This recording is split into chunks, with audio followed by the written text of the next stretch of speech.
Mami, akin na lang ba ito? Ang ganda naman nito, hindi na ako maglalakad. Komportable pa ako dito.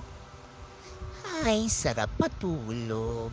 Sana pagkagising ko, nasa mall na ako.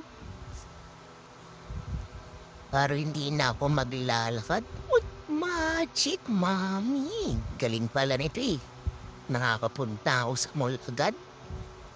Thank you po sa magic chair na ito. Thank you po, Kuya Marion.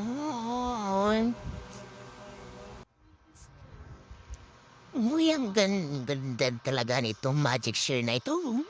Nandito naman ako sa Tom's World. Gusto kong maglaro pero parang bawal bumaba. Dito na nga lang ako. Tutulak na lang ako ni Mami. Masama kaya ang dad ko. Hanapin mo na namin parang nawawala. Kasama pa si Kuya Marion. San kaya sila nagpi-play? Hindi ako sinama. Iniwan na ako kay Ma'am. Hanapin ko saan bawal naman ako bumabo. Mami, maglaro ka na lang. Kuha mo ko ng toys.